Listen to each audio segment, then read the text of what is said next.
안녕하세요. 저는 작은 사업체를 운영하고 있는 50대 초반 남자입니다. 저는 부유한 집안에서 나고 자랐어요. 부족함 없는 삶을 살았고, 원하는 것은 무엇이든지 얻을 수 있었습니다. 지금은 아니지만, 제가 어렸을 때만 해도 과일이 귀했어요. 예를 들어, 바나나 같은 경우에도 비싼 가격이었죠. 요즘엔 아무나 살 수 있지만요. 제 주변에는 부유한 집안의 친구들이 많았는데, 저는 그 중에서도 특히 부유한 편이었습니다. 해외에서 물건을 수입해서 들어오는 일을 하시던 아버지 덕에 그 당시에는 알려지지 않았던 음식들도 많이 먹었죠. 스파게티, 피자 같은 양식들도 자주 접했습니다. 이렇게 여유로운 삶 덕에 저는 모두의 선망의 대상이었어요. 하지만 저를 부러워하는 친구들 역시 부유한 친구들이었습니다. 살던 동네는 잘 사는 집안들이 대부분이었거든요. 그래서 저는 제가 다른 친구들에 비해 좀 더 잘 사는 것뿐이라고 생각했고, 제 친구들의 생활이 평범한 것인 줄로만 알았습니다. 저희 아버지는 사업적으로 성공한 분이셨지만 딱 한 가지 부족한 것이 있었어요. 바로 학력이었죠. 저는 아버지를 충분히 존경했지만 아버지는 자신이 국민학교밖에 나오지 않았다는 것에 부끄러움을 가지고 있으셨어요. 그래서 자식만큼은 자신과 달리 공부를 잘하길 바라셨습니다. 다행히도 저는 공부에 꽤 관심이 있는 학생이었고, 아버지의 바람대로 또 저의 욕심대로 공부를 했습니다. 필요하다면 과외도 받으면서 말이죠. 당연히 성적은 최상위권이었고 1, 2등을 다투는 우등생이었어요. 그런데 저와 반대로 제 동생은 공부에 별 관심이 없었습니다. 음악을 하고 싶어 했죠. 아버지는 동생이 음악을 하고 싶다는 이야기를 하자 매우 화를 내셨지만 어머니가 강하게 밀어붙여서 음악을 할 수 있었어요. 동생이 이런 길을 가게 되었다 보니 저는 아버지의 애정과 기대를 듬뿍 받았습니다. 처음에는 그런 기대가 마냥 좋았어요. 아버지의 기대에 부응할 수 있었으니까요. 그런데 명문 고등학교에 입학하게 되면서 아버지의 기대가 부담스러워지기 시작했습니다. 아무리 공부를 해도 한계가 느껴졌고 선천적인 천재로 느껴지는 친구들이 수도 없이 많았거든요. 성적이 원하는 만큼 나오지 않자 아버지의 불만은 쌓여갔고 아버지와의 마찰이 시작됐습니다. 그 돈 들여서 비싼 학교에 보내놨더니 성적이 이게 뭐냐? 이딴 성적 보려고 내가 이렇게 일을 하는 줄 아냐? 소리를 고래고래 지르며 화를 내는 아버지를 보면 스트레스가 쌓여갔지만 티를 낼 수는 없었어요. 아버지는 권위적인 가장이었고 제가 거기서 대들기라도 하면 아버지의 화가 어머니와 동생에게 향할 게 뻔했습니다. 그리고 은근한 어머니의 압박도 있었습니다. 제가 공부를 잘하지 못하면 아버지가 음악을 하는 동생을 더더욱 못마땅해 할 게 뻔했으니까요. 어차피 너는 공부밖에 할 게 없으니 네가 공부를 잘하면 한 놈은 공부를 잘하니 다른 놈은 다른 걸 해도 된다라고 생각할 거 아니냐. 직접적으로 말은 하지 않았지만 애둘러 표현한 어머니의 진심이었습니다. 중학생 때까지는 분명 모든 게 좋았는데 아버지가 권위적이기는 해도 충분히 행복했는데 고등학교에 올라가자마자 변해버린 가정 환경은 저를 혼란스럽게 만들었고 그 후로 저는 집안에서 말을 잃었습니다. 다니던 학교가 명문고였기 때문에 남들이 공부하는 대로만 공부해도 다른 일반 고등학교 학생들보다는 더 나은 성적을 거둘 수 있었어요. 그래서 무사히 대학에 입학할 수 있었습니다. 대신 아버지가 원하는 학교는 아니었죠. 반항심에 그랬던 것은 아니었습니다. 고등학교에 들어간 뒤로 나오지 않는 성적과 아버지의 잔소리, 어머니의 압박으로 인해 스트레스를 받으면서 한동안 공부를 놨었거든요. 물론 꽤 좋은 학교에 들어갔지만 아버지의 성에 차지 않았을 뿐이었습니다. 대학 합격증을 들고 갔을 때 역시나 아버지는 크게 화를 내셨어요. 재수를 준비하라고 하셨죠. 저는 그럴 생각이 없다고 했습니다. 그러자 아버지는 모든 물질적 지원을 끊겠다며 엄포를 놓으셨어요. 곧 성인이 될 저는 처음으로 아버지에게 반항했습니다. 그렇게 해보시라고. 혼자서도 잘 살 수 있다는 걸 보여드리겠다면서 위풍당당하게 말했죠. 아마 이제 나도 성인이니 내 한 몸은 충분히 건사할 수 있을 거라는 근거 없는 자신감이었던 것 같네요. 저는 장학금을 받을 수 있는 대학을 선택했고 대학에 입학할 때까지 자취를 하는 학교 선배의 집에서 머물렀습니다. 정말 아버지는 연락 한 번 하지 않으셨어요. 간간히 어머니가 용돈과 반찬을 챙겨주셨죠. 저는 그것마저 거부했습니다. 자존심 때문이었죠. 그렇게 대학에 입학했고 아르바이트 하랴 공부하랴 바쁜 시간을 보냈습니다. 그러면서 느꼈어요. 부모님의 빈자리를요. 대학도 졸업하지 않은, 군대도 다녀오지 않고 갓 20살이 된 채가 유복했던 지금까지의 삶을 이어갈 수 있을 리가 없었습니다. 그러면서 제가 얼마나 편한 인생을 살았는지 피부로 느꼈어요. 그동안 얼마나 배부른 소리를 하며 살았는지도 알게 되었죠. 또 제가 평균이라고 생각했던 어린 시절 친구들의 집도 사회에 나와보니 굉장히 잘 사는 집이더라고요. 대학에 와서 알게 된 친구 한 명이 저를 보고 너는 참 세상 물정 모른다 라고 이야기했었는데 처음엔 그 말을 굉장히 기분 나쁘게 들었습니다. 내가 얼마나 치열하게 사는데 저딴 소리를 하는지 화가 났거든요. 하지만 그 친구의 말은 사실이었어요. 저는 그때까지도 이 사회가 아름답다고만 생각했습니다. 뉴스나 기사에서 나오는 안 좋은 일이나 사기 같은 범죄들은 극히 드문 일이라고 생각하며 살았죠. 그래서 지금처럼 열심히만 살면 부모님이 나에게 해주었던 모든 것들을 제 힘으로 이룰 수 있을 거라고 생각했습니다. 노력을 하면 안 될 게 없다고 배웠으니까요. 하지만 현실은 제 생각처럼 호락호락하지 않았습니다. 그렇게 2학년까지 잠도 제대로 자지 못하며 버티다 결국 휴학을 했고 군에 입대했어요. 도피의 일종이었습니다. 먹고 살아야 하니 일은 해야 하고 일을 하고 오면 피곤하니 공부는 못하고 자연스럽게 성적은 떨어졌죠.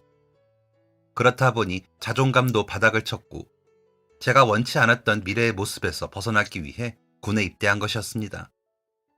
지금 와서 생각해봐도 참 미련하네요.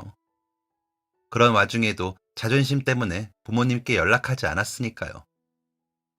그렇게 군 생활을 하며 많은 생각을 했습니다. 이유 없이 구르기도 하고 다양한 환경에서 자란 사람들을 만나며 세상을 바라보는 눈이 많이 달라졌습니다. 또 가난한 소장농의 아들로 태어나서 한 회사의 사장이 된 아버지의 인생이 진심으로 궁금해졌습니다. 예전엔 단순히 아버지가 열심히 살았기 때문에 이런 결과를 얻은 것이라고 생각했는데 제가 살아보니 노력만으로 되는 일은 없더라고요. 아버지가 지금의 성과를 이루기까지 얼마나 많은 우여곡절을 겪었을지, 얼마나 많은 무시를 당했을지 진심으로 생각하게 되었습니다. 그러면서 아버지가 왜 제게 그토록 큰 기대를 걸었는지 고민해보게 되었어요. 그 계기는 제 후임으로 들어온 녀석과의 대화였습니다. 그 친구는 깡시골에서 굽이굽이 진 길을 더 들어가야 있는 곳에서 온 녀석이었어요. 그 친구의 할아버지 할머니, 아버지와 어머니는 모두 까막눈이었다고 합니다. 그래서 그 친구는 국민학교에 들어갈 때까지 숫자와 글자도 몰랐다고 해요. 학교도 멀어서 1시간 정도는 꼬박 걸어 다녔다고 했죠. 아무리 시골에 가단하다고 해도 그렇지 어떻게 그 어린애를 1시간 동안 걸어서 학교를 보내냐는 제 질문에 그 녀석은 웃으며 대답했습니다. 어렸으니까 1시간이죠. 지금 걸어가면 30분이면 갈 거예요, 아마. 그 말을 들은 제 표정은 아마 얼이 빠져 있었을 것입니다. 그 친구의 집안 어른들은 배운 것 없었고 가진 것 없었지만 마음만큼은 그 누구보다 따뜻했던 것 같아요. 그 친구는 집안 어른들에게 이런저런 이야기를 많이 들었다고 합니다. 저는 그 덕에 할아버지, 아버지 세대의 이야기를 들을 수 있었어요. 아버지는 안 좋은 시절 이야기를 굳이 왜 하냐며 들려주지 않으셨던 이야기였죠. 저는 그 세대 어른들이 그렇게 고생하셨을 줄 몰랐습니다. 이 정도로 저는 세상 물정을 몰랐어요. 그 친구의 집안 역시 소장농 집안이었기 때문에 그 이야기를 들을 때마다 아버지가 생각났습니다. 그렇게 힘들게 무시당하면서 살았던 분이 어떻게 큰 회사의 사장이 되었는지, 왜 지금까지 그 이야기를 궁금해하지 않았는지, 바보 같은 제 자신을 원망할 정도였죠. 저는 그제야 아버지와 대화를 하고 싶은 마음을 갖게 되었습니다. 몇 년 만의 일이었죠. 아버지에게 묻고 싶은 게 있었습니다.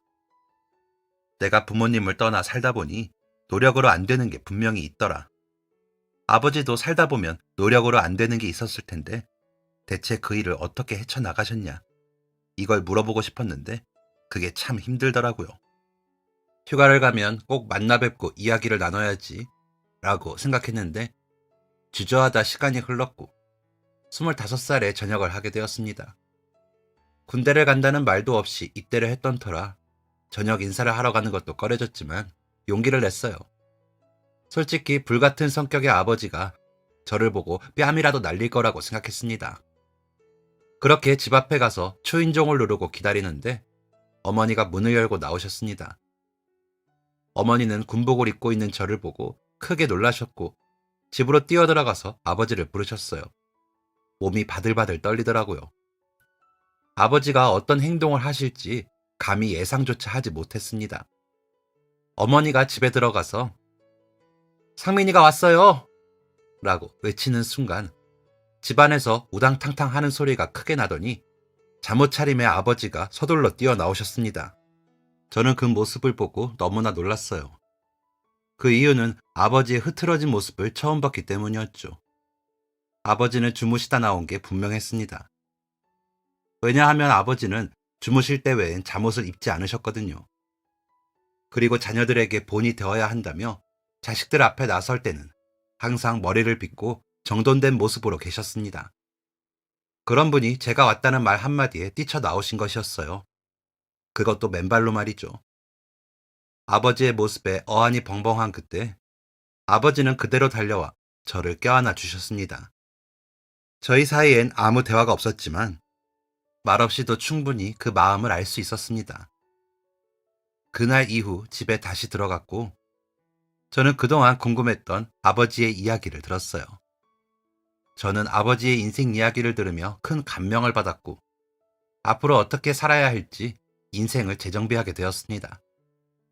그동안은 부모님에게 혼자서도 살 수 있다는 사실을 증명해 보이겠다는 의미 없는 열정으로 살았는데 앞으로는 가족들을 위해 살아야겠다는 생각을 하게 되었어요. 26살이 되어 대학에 복학했습니다. 새로운 사람이 되어 최선을 다해 공부했죠. 먹고 살아야 한다는 이유로 등한시했던 1, 2학년의 성적 때문에 더 열심히 공부해야 했습니다. 그런데 복학한 지 1년이 되지 않아 집안에 큰 문제가 생겼어요. 갑자기 집에 빨간 딱지가 붙기 시작하더니 이사를 가게 되었고 집안에 돈 되는 물건들은 전부 경매에 넘어갔습니다. 아버지의 회사가 망하고 모든 재산이 공중분해되는 것은 순식간이었어요. 이것만큼은 지켜야 한다던 동생의 악기도 결국 팔게 되었고 그때를 기점으로 모든 가족들이 뿔뿔이 흩어져 살게 되었습니다. 저는 고시원에 들어갔고 군대에 가기 전처럼 혼자 모든 것을 해결하는 처지에 놓였어요. 아버지는 그동안 쌓아왔던 사업이 한 번에 무너지자 어떻게든 회사를 일으키려고 하셨습니다. 하지만 그것은 현실적으로 불가능했죠. 왜냐하면 그때는 IMF 외환 위기가 시작되던 시기였거든요. 아버지를 비롯해 아버지와 함께 거래하던 회사도 줄줄이 부도가 났고 저와 어린 시절 함께 학교를 다니던 친구들의 집도 한순간에 무너졌습니다. 많은 사람들이 길거리에 나앉았고 일자리를 잃는 사람들이 생겼죠. 저뿐만 아니라 많은 대학 동기들이 학교를 휴학하고 생활 전선에 뛰어들었어요. 아버지들이 실직하게 되면서 집안의 실질적인 가장들이 되었기 때문입니다. 모두가 일할 곳이 없어서 취업난을 겪을 때 저는 일을 하고 있었어요. 하지만 일하는 것에 비해 돈은 적게 받았습니다. 알고 일을 시작한 거였어요. 최저시급도 받지 못할 정도로 돈을 적게 받았지만 어쩔 수 없었습니다. 어쨌든 일을 할 수 있었으니까요. 저는 그 돈으로 손바닥만한 고시원비를 냈고 끼니를 연명할 수 있을 정도의 식비를 제외한 돈은 가족들에게 보냈습니다. 예전에 비하면 턱없이 적은 돈이었지만 당시 저희 가족에게 그 돈은 생존과 직결되어 있었습니다. 제가 일하던 공장은 사람이 살기 위해선 꼭 있어야 하는 물건을 생산하는 곳이었기에 IMF 때도 살아남을 수 있었던 것이지만 경제 위기가 점점 심각해지면서 다른 공장들과 경쟁을 해야 했고 경쟁에서 도태된 공장의 사정은 점점 안 좋아졌어요. 임금이 한 달, 두 달 밀리기 시작했고 임금이 4개월 동안 밀렸을 때는 정말 수중에 돈이 한 푼도 없는 상황이 되었습니다. 주머니를 탈탈 털어 나온 돈을 합치면 라면이라도 부숴서 연명할 수 있었을 텐데 어머니가 편찮으신데 병원에 갈 돈이 없다는 이야기에 그 돈마저 어머니에게 보내드렸어요. 그러고 나니 한 푼도 안 남더라고요. 설상가상으로 고시원 사장님마저 찾아와서는 월세를 독촉하기 시작했습니다. 어려운 사정이었지만 단 한 번도 월세를 밀린 적 없던 저였습니다.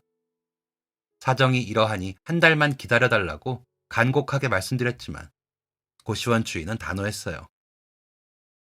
누구는 땅 파서 장사해? 총각만 힘들어? 나도 먹고 사는 거 팍팍한 사람이야. 월세를 미룬다니 말이 되는 소리를 해야지. 이런 식으로 월세 안 내고 도망가는 인간들을 한두 번 본 줄 알아? 저 한 번도 월세 안 밀렸어요. 며칠을 굶더라도 월세는 꼭 드렸고요. 제가 그동안 신뢰를 못 드렸나요? 이번 달만 지나면 밀린 월급을 받을 수 있을 거예요. 딱 한 달만 기다려주세요. 제발 부탁드립니다.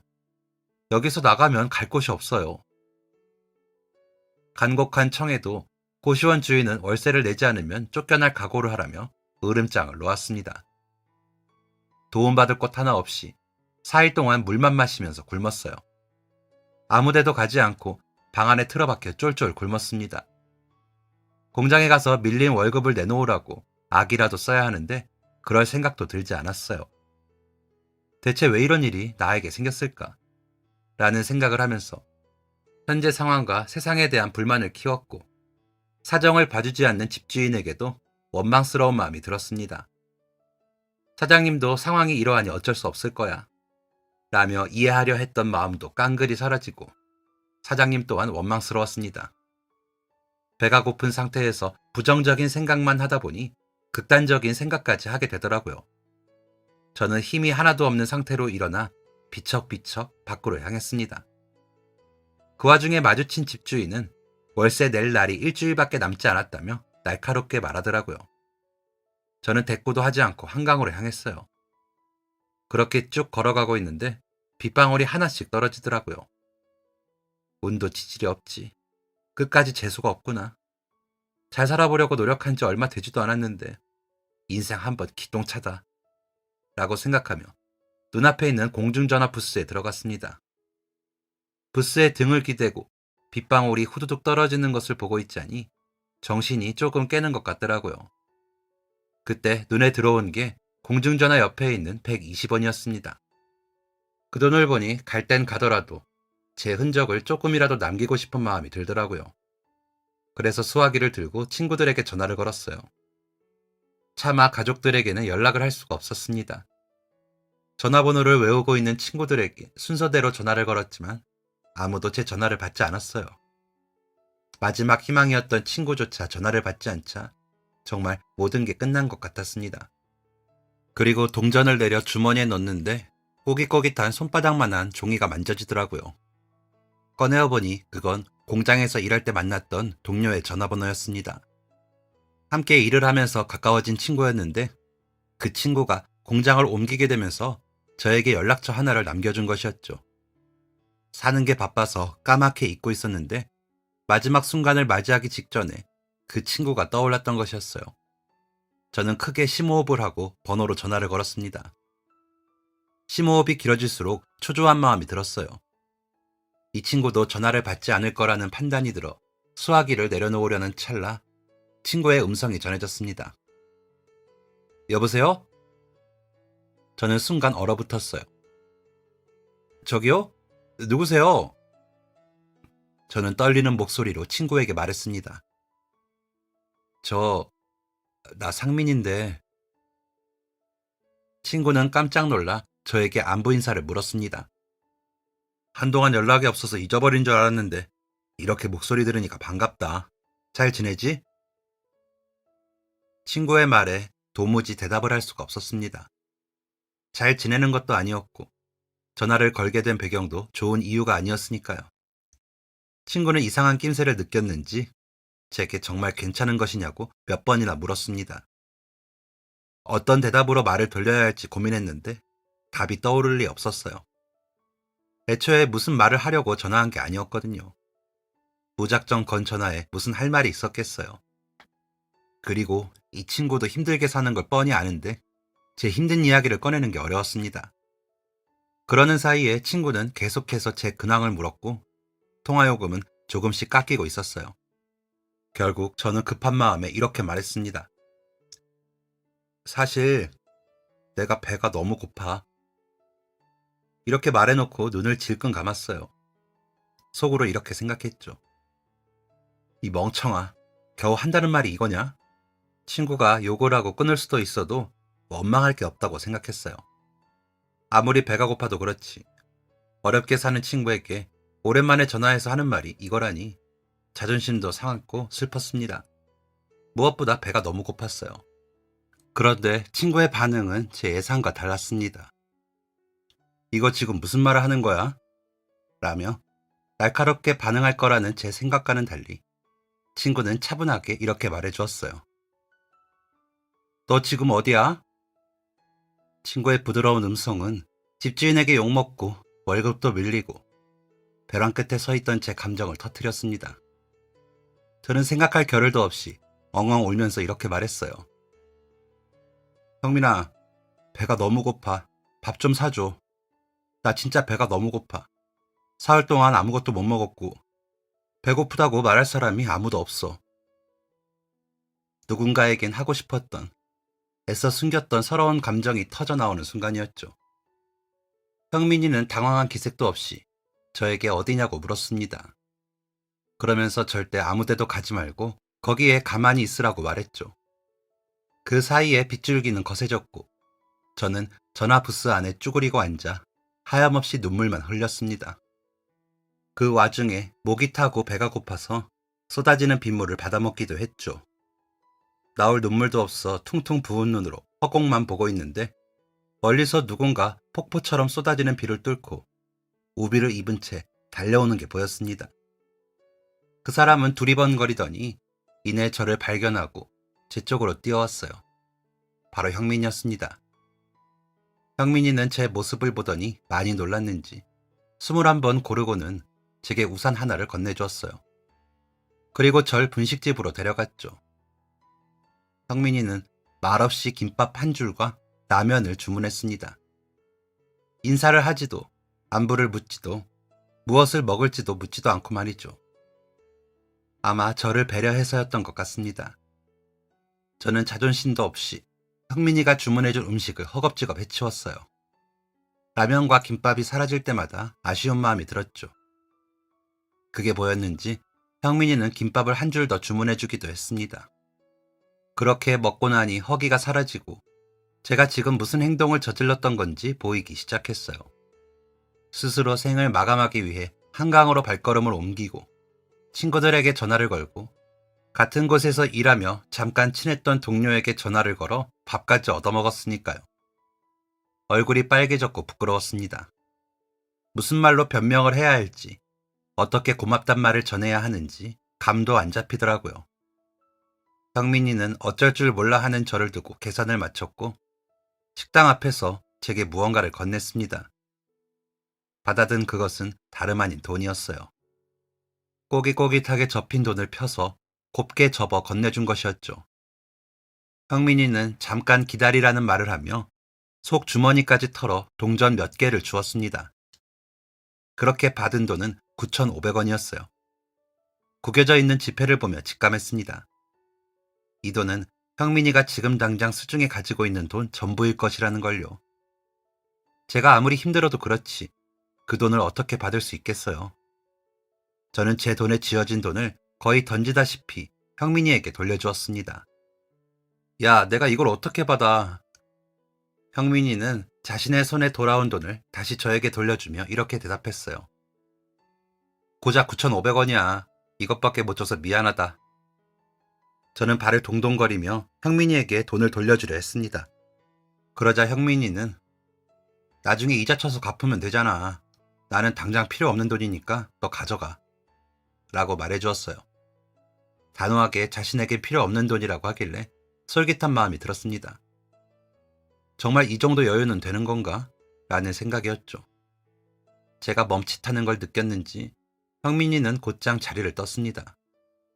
멍한 표정으로 형민이의 뒷모습을 보고 있는데 갑자기 형민이가 몸을 돌려서 저에게로 뛰어왔어요. 그러고는 이 말 한마디를 남겼죠. 그 돈 갚을 때까지 절대 딴 데 가지 마. 이 말은 어떤 순간이 와도 극단적인 선택만큼은 안 된다는 형민이의 조언이었습니다. 형민이가 아무것도 묻지 않고 찾아와서 밥을 사준 것도, 주머니를 탈탈 털어 모든 돈을 저에게 건네준 것도 제 어두운 표정 뒤에 있는 저의 암담한 현실을 보았기 때문이었을 것입니다. 그렇게 형민이는 떠났고 그곳에 덩그러니 남겨진 저는 한참 동안 움직이지 못했습니다. 여러 가지 생각이 교차했어요. 나는 왜 이렇게까지 치열하게 살아남으려 하는 것인가? 이렇게 살아서 내가 얻을 수 있는 건 무엇인가? 이렇게 열심히 산다고 내 상황이 변할 수 있을까 등등. 애써 외면하려 했던 현실적인 문제들을 차근차근 짚어보기 시작했죠. 아무리 생각해도 답은 나오지 않았지만 저는 몸을 돌렸어요. 모든 것을 훌훌 털어버릴 수 있을 한강 둔치가 아닌 초조함과 차가움, 실망감만이 가득한 고시원으로 돌아간 것입니다. 밤새도록 고민에 고민을 거듭했음에도 여전히 답은 나오지 않았고 앞으로 어떻게 살 것인가? 라는 질문에 저는 결국 아주 간단한 답을 내릴 수밖에 없었습니다. 저는 형민이가 준 9,500원을 갚는 것. 당장 눈앞에 있는 문제만 해결하기로 했어요. 제게는 그렇다 할 목표가 없었으니까요. 새로운 목표를 찾은 다음 날이 되었습니다. 막노동이라도 하려고 밖으로 나갔는데 누군가가 제 어깨를 잡았어요.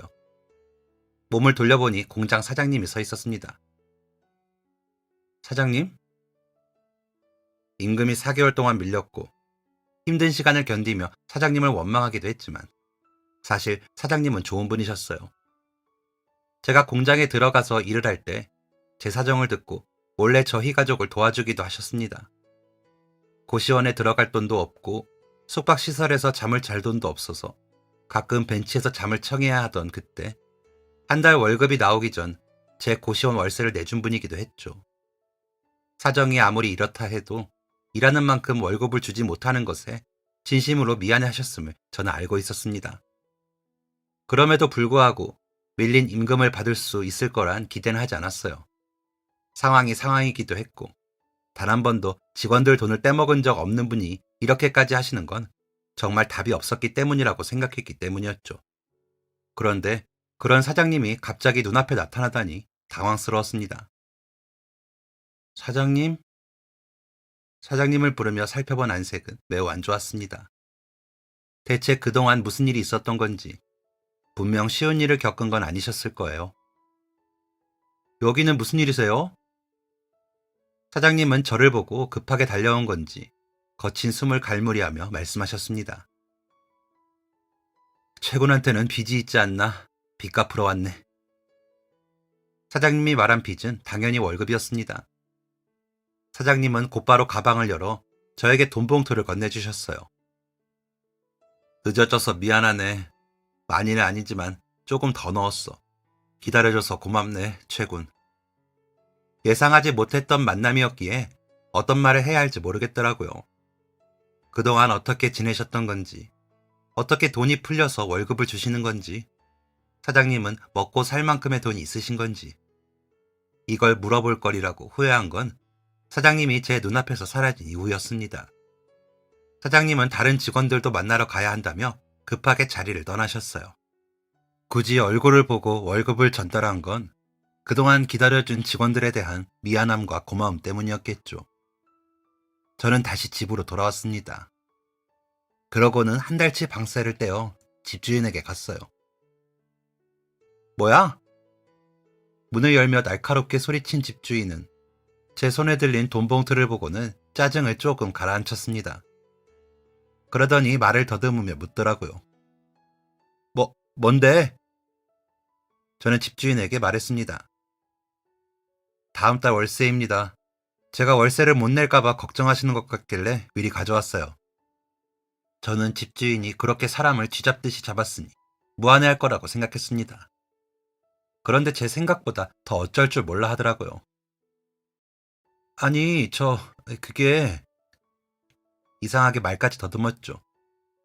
이유 모를 불안한 마음이 생겼고 저는 집주인에게 물었습니다. 왜 그러세요? 집주인은 한참 망설이더니 결국 사실을 고백했습니다. 그게 사실 다음 달부터 다른 사람이 들어오기로 했어. 무슨 말을 하는 건가 싶었습니다. 다른 사람이 들어온다뇨? 그 총각이 월세를 못 낼 거라고 생각해서 다른 사람 들어오게 하려고 했지. 저는 아버지의 영향으로 계약서의 중요성을 익히 들어 알고 있었습니다. 제가 집을 구하던 당시엔 집주인도 초조한 상태였어요. 임대업으로 먹고 사는 사람이었는데 세입자가 구해지지 않아서 불안했거든요. 게다가 시설도 썩 좋지 않아서 더더욱 사람을 구하는 게 어려웠습니다. 그런데 그런 와중에 제가 나타났으니 집주인은 어떻게 해서든 저와 계약을 하고 싶어 했어요. 공장에서 일도 하고 있었고 허우대 멀쩡한 청년이니 월급은 밀리지 않을 거라고 생각했겠죠. 그래서 월세를 조금 깎아 들어가게 되었습니다.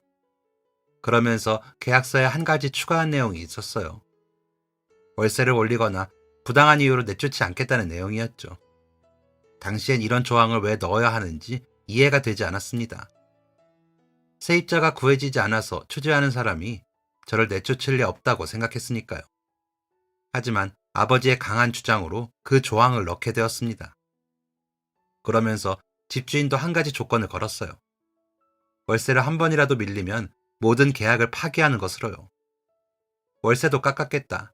다른 조항도 받아들여줬겠다. 집주인의 이런 요구를 거절할 명분은 없었습니다. 그리고 저는 제가 월세를 밀릴 거라 생각하지 않았어요. 제가 굶을지언정 이런 것들은 밀린 적은 단 한 번도 없었거든요. 그런데 그랬던 사람이 제가 아닌 다른 세입자를 구했다는 것입니다. 저는 어이가 없어 실소를 터뜨리며 집 주인에게 말했습니다. 저는 월세를 밀린 적도 없고 살면서 문제를 일으킨 적이 없습니다. 그건 아주머니도 아실 거라고 생각해요. 그러니 저는 이 집에서 나갈 이유가 없습니다. 만약 나가야 하는 사람이 있다면 다음 달부터 여기서 살기로 한 사람이겠죠. 그 사람을 내보내세요. 당연한 권리를 요구한 것입니다. 그런데 집주인은 어쩔 줄 몰라 하면서 발을 동동거리더라고요. 그러면서 정말 어이없는 말을 하기 시작했습니다. 아니, 그게 사실 내가 요즘 급전이 필요했거든. 그래서 새로 들어온다는 사람한테 계약금 겸 보증금을 좀 받았어. 왜 불안한 기운은 틀리질 않는 걸까요? 그럼 보증금을 돌려주시면 되겠네요. 집주인은 우물쭈물하며 제 얼굴도 보지 못한 채 말했습니다. 그게 벌써 써버려가지고 화가 나더라고요. 지금까지 월세를 내라고 그렇게 독촉하던 사람이 하루아침에 이렇게 변하다니. 저는 그동안 쌓였던 서운함이 폭발하는 걸 느끼면서 아주머니에게 화를 내고 말았습니다. 도대체 이런 법이 어디 있습니까? 아직 월세를 밀리지도 않은 사람을 죄인 취급하셔서 월세 가져왔잖아요. 그런데 갑자기 뭐라고요? 지금 저더러 나가라는 거잖아요.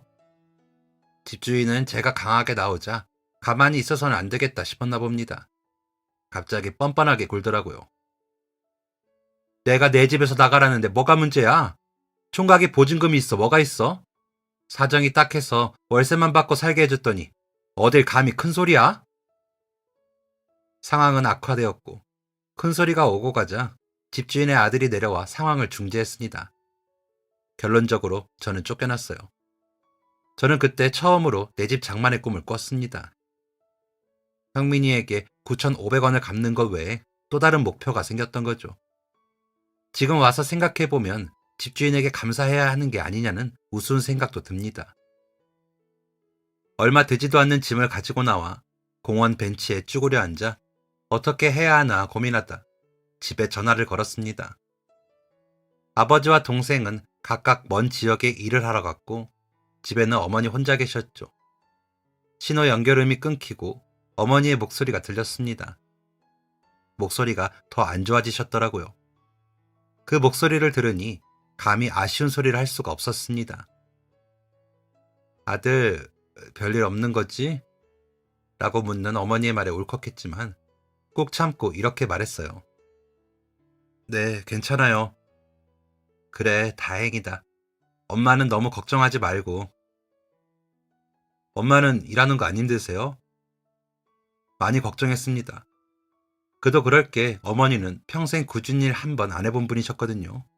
부잣집 고명딸로 태어나 손에 물 한 방울 안 묻혀보셨고, 아버지는 결혼을 반대하는 외갓댁에 절대 어머니를 고생시키지 않겠다 자신했고, 그 다짐을 실천하셨었습니다. 그렇다 보니 더더욱 걱정됐죠. 어머니는 제 물음에 애써 밝은 목소리로 말씀하셨습니다. 엄마는 괜찮아. 그동안 왜 일을 안 했나 몰라. 이렇게 일을 잘하는데. 저는 울컥하는 감정을 숨기고 말했어요. 사실 월급이 그동안 밀렸었는데 이제야 받았어요. 생활비를 좀 더 드릴 수 있을 것 같아요. 어머니는 극구 거절하셨지만 저는 생활비를 보냈습니다. 어머니와 함께 살기는 어려웠거든요. 어머니는 먼 친척의 집에 의탁하고 있었기 때문이었습니다. 집안이 반대하는 결혼을 해놓고 쫄딱 망해서 돌아온 어머니를 반길 사람이 어디 있었겠어요. 또 외갓댁도 사정이 예전 같지 않았습니다. 그나마 받아준 집이 있었던 게 다행이었죠. 물론 일정한 생활비는 내야 했지만요. 전화를 끊고 어딜 가야 하나 하던 중 제게 돈을 주었던 친구가 생각났습니다. 형민이 집에서 머물겠다는 생각은 아니었어요. 그냥 돈이 생겼으니 얼른 갚아야 한다는 생각이었죠. 그래서 형민이에게 다시 연락을 했습니다. 제 연락을 받은 형민이는 적잖이 놀란 듯 했어요. 지금 바로 돈을 갚을 수 있다고 하니 제 사정이 나아진 것에 안도하면서도 의아해했습니다. 나중에 듣고 보니 제가 부채감을 덜기 위해 어떻게든 돈을 구해서 돈을 갚은 거라고 생각했더라고요. 저는 소주 한 병과 간단한 안주거리 하나를 들고 형민이의 집 쪽으로 갔습니다. 사정이 어려워지고 나서는 사치라고 생각했던 것들인데 괜히 형민이와 술 한잔 기울이고 싶더라고요. 술병을 찰랑거리며 온 저를 본 형민이는 웃으며 저와 함께 술을 한 잔씩 주고받기 시작했습니다. 저랑 형민이 둘 다 술이 강한 편은 아닌지라 둘이서 소주 한 병을 나눠 먹으니 술 기운이 꽤 올라오더라고요. 형민이는 평소에 말이 없는 과묵한 친구였는데 술이 들어가니 들뜬 모습을 보였습니다. 저희는 이런저런 이야기를 많이 나눴어요. 일을 할 때 있었던 일이라든지 함께 고생했던 이야기들, 한 번도 한 적 없던 신세 한탄까지. 정말 오랜만에 누군가와 속 터놓고 대화했던 것 같네요. 모두가 힘든 시기에 어려운 이야기를 하면 서로 예의가 아니라고 생각했던 터라 그때까지 그 누구에게도 가슴속 응어리진 것을 말하지 않았었거든요.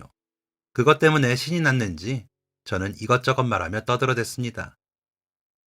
할 말이 다 떨어지고 나니 살짝 민망함이 몰려오더라고요. 그래서 조심스럽게 형민이에게 말했습니다. 저, 너무 내 얘기만 했다. 너는 요즘 어때?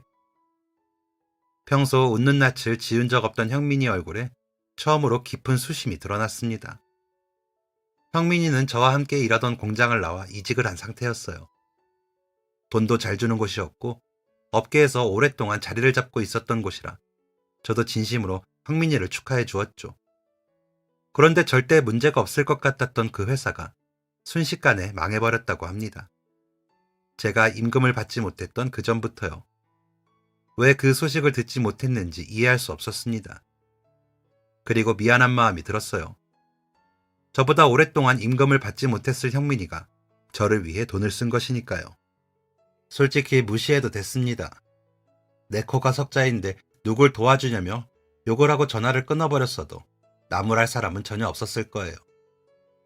저 또한 그런 형민이를 원망하지 않았을 겁니다.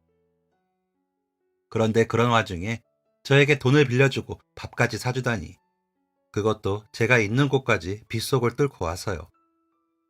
형민이의 따뜻한 마음이 그동안 얼어붙어 있던 제 마음을 단번에 녹여주는 듯 했습니다. 형민이는 원래 술을 두어 잔만 마셔도 취한다고 하더라고요.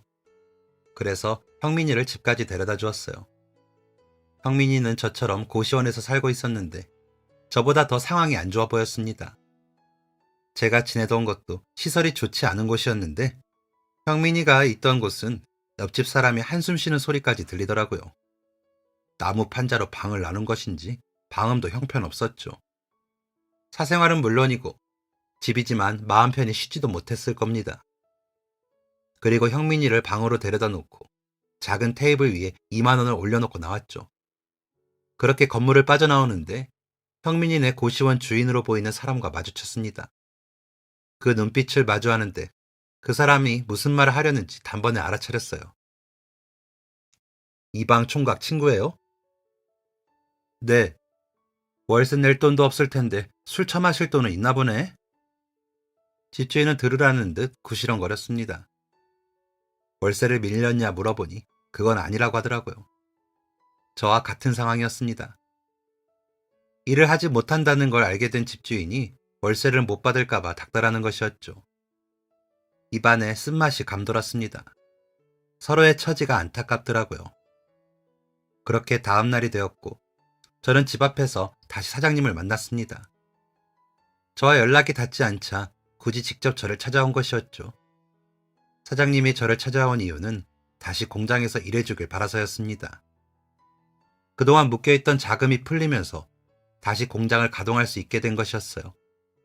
그런 사장님의 제안을 거절할 이유가 있을까요? 게다가 사장님은 4개월 동안 밀린 임금을 직접 가져와서 전달해 주신 믿을 만한 분이셨습니다. 저는 사장님의 제안을 수락하면서 조심스럽게 여쭤봤어요. 사장님, 다른 직원은 안 필요하신가요? 사장님은 지금까지 일했던 직원들을 모두 데려올 것이기 때문에 굳이 다른 직원을 뽑을 계획은 없다고 하셨습니다. 사실 형민이를 추천하려고 했던 건데 차마 이걸 얘기하지는 못하겠더라고요. 그렇게 다시 출근을 했고 일주일이 지난 시점 오랫동안 일하던 분이 지병으로 일을 그만두게 되었습니다. 그러면서 공장에 공석이 생겼죠. 저는 그 자리에 형민이를 추천했습니다. 형민이가 이직을 해서 잘 살고 있을 줄 알았던 사장님은 형민이의 사정을 듣자 이런 일이 있었더라면 사람을 구하지 않아도 데려왔을 거라고 하시더라고요. 형민이와 저 사이에는 분명한 변화가 있었습니다. 전에는 회사를 같이 다니는 사람, 가끔 말을 주고받는 동갑내기 직원 정도였는데 이젠 피를 나눈 형제 같은 느낌이 있었습니다. 함께 일하는 사람과 팀워크가 좋으니 당연히 일이 잘 됐죠. 무엇보다 형민이와 저는 일을 하는 스타일이 같았습니다. 척하면 척이고 어떨 때는 형민이가 제 머릿속을 다 읽고 있는 것만 같았어요. 이런 느낌은 형민이도 동일하게 받았다고 하죠. 경기가 회복되면서 저희 공장에는 점차 활기가 돌았고 사업은 예전의 형태를 되찾았습니다. 직원들도 더 뽑으면서 저와 형민이는 자연스럽게 승진을 하게 되었어요. 가족들은 함께 살게 되었고 아버지는 과거의 인맥을 통해 새로운 사업을 시작하셨는데 다행히도 그 일이 잘 풀리고 있었습니다. 사정이 나아졌으니 대학을 다시 다닐까 했지만 그러지 않았어요. 일을 하는 게 더 즐거웠고 음악에 대한 동생의 열정을 지지해주고 싶었거든요. 또 공부가 세상의 다는 아니라는 것을 알고 자신의 결핍을 저에게서 채우려 했던 것을 깨달은 아버지도 제가 계속해서 일을 하는 걸 지지해 주셨습니다. 저는 사장님의 신뢰를 안고 여러 가지 일을 진행하며 사업을 넓혀갔고 그 과정에는 항상 형민이가 함께였습니다. 그리고 아버지의 도움도 컸어요. 예전 같진 않지만 어쨌든 아무것도 없는 상태에서 대단한 사업체를 꾸리셨던 분이었으니까요. 아버지의 진심 어린 조언과 아버지로부터 보고 배운 현실적인 감각은 제가 일하던 공장의 규모를 넓히는데 큰 도움을 주었습니다. 처음엔 무슨 공장이라고 불렸던 저희 회사는 번듯한 이름을 가지게 되었고 공장에서 물건을 생산하는 것 외에도 사업을 시작하게 되었습니다. 그렇게 회사가 승승장구하던 때 갑작스러운 문제가 생겼어요. 바로 사장님이 큰 사고를 당하신 거죠. 음주운전 차량에 치여 생사를 오고 갈 정도로 큰 사고였습니다. 겨우 목숨은 부지했지만 사장님은 평생 걷지 못할 장애를 얻게 되셨어요.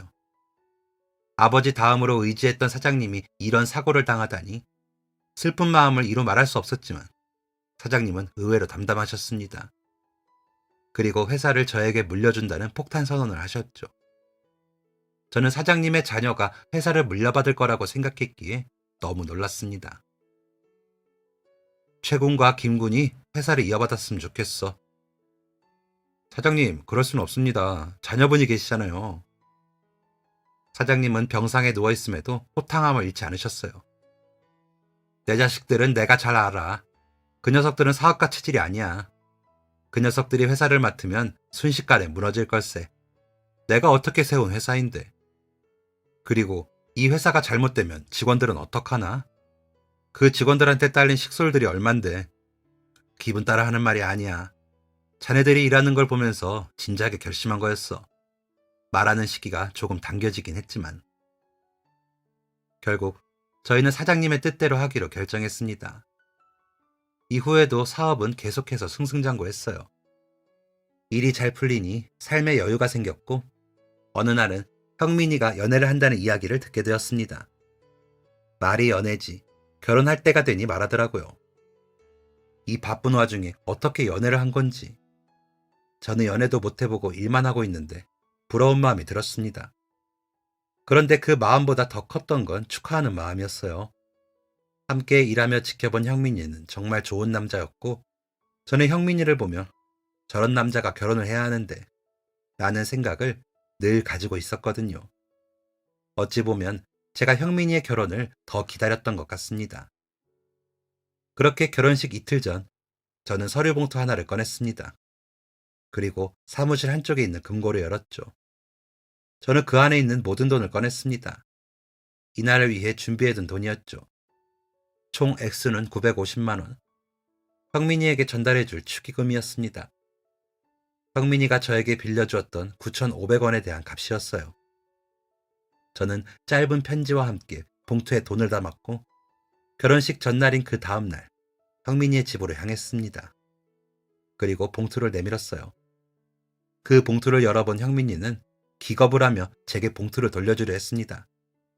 하지만 저는 단호하게 거절했습니다. 이자 붙여서 갚으라고 한 건 너야. 난 하라는 대로 했다. 그럼에도 불구하고 부담스러워하자 저는 나도 언젠간 결혼할 거다 라는 말로 형민이를 설득했습니다. 진심은 아니었어요. 저는 가까운 가족과 친지만 모셔놓고 작은 결혼식을 올렸는데 축의금을 일절 받지 않았거든요. 봉투를 들고 와서 축의금을 받아달라는 형민이에게 전 이렇게 말했습니다. 내가 너한테 준 950만 원은 내 재산의 일부분이었지만 그때 네가 나한테 준 9,500원은 네 전 재산이었어. 그때 내 손에 쥐어준 9,500원이 950만 원보다 값지다. 저와 형민이는 잘하지도 못하는 술을 마실 때마다 항상 이 이야기를 합니다. 아마 저 세상에 갈 때까지 추억할 만한 가장 따뜻한 기억이겠죠. 형민이는 개인 사업체를 세워 사업을 하는 중이고 저는 후계자를 양성하고 있습니다. 가장 힘들었던 때에 손을 내밀어준 친구가 있어 얼마나 다행인지 또 그 추억을 함께 할 이와 함께 늙어간다는 게 얼마나 기쁜 일인지 느끼는 요즘입니다. 제 사연은 여기까지입니다. 지금까지 제 이야기를 들어주셔서 감사합니다. 안녕히 계세요. 지금까지 사연 들어주셔서 감사합니다. 사연이 재밌으셨다면 구독과 좋아요를 눌러주세요. 감사합니다. 안녕히 계세요.